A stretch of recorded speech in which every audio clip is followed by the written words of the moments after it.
यो देशमा कति छन् मलाई सोध्नु न। कांग्रेस एमाले माओवादीबाट चाहिँ नि सबै देखेको छु मैले।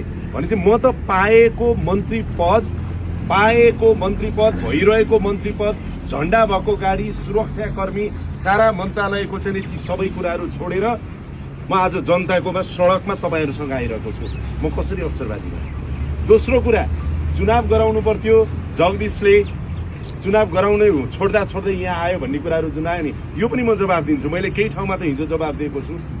तपाईहरु मान्नुस्, यहाँहरु सबैलाई सोध्छु, यदि जगदीश खरेल नभएको भए, यदि जगदीश खरेलले चाहिँ नि राजनीतिक दल कांग्रेस एमाले माओवादी शीर्ष नेता सर्वपक्षीय सर्वदलीय कतिवटा सिरिज मैले चाहिँ बैठक गरे होला र आज चुनाव सुनिश्चित कसका कारणले भयो? चुनाव सुनिश्चित कसका कारणले भयो? यदि जगदीश खरेल हुँदै एमालेको ढोकामा दैलोमा नगएको भए, कांग्रेसको दैलोमा नगएको भए, पार्टी कार्यालयमा राष्ट्रपाको पार्टी कार्यालय नगएको भए, माओवादीको पार्टी कार्यालय नगएको भए, प्रचण्ड केपी ओली र चाहिँ देउबाको घर घरमा गएर हात जोडेर चुनावका लागि तयार हुनुस् भनेर प्रधानमन्त्री ज्यूसँग चाहिँ त्यो वार्ता गराएर कसले गर्यो? तपाईहरुले देखिराख्नु भएको छ। सही हो। जगदीश खरेल मन्त्री भएर चुनावको सुनिश्चित गर्नको लागि मैले मेरो मन्त्रालयका कयौं काम कम्प्रोमाइज गरेको छु। र आज कुन दिन म राष्ट्रिय स्वतन्त्र पार्टी आएँ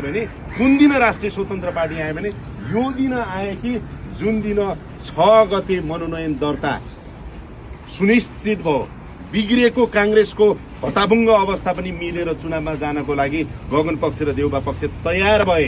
अब सबै राजनैतिक दल चुनावमा आउने सुनिश्चित भएर मनोनयन दर्ता गर्ने म 3 दिन अगाडि रासोपा प्रवेश गर्न सक्थे। किन म रासोपा चाहिँ 6 गते बिहान चाहिँ 11 बजे घण्टी घरमा गएँ भन्दाखेरि अब देशमा चुनाव हुने निश्चित हो।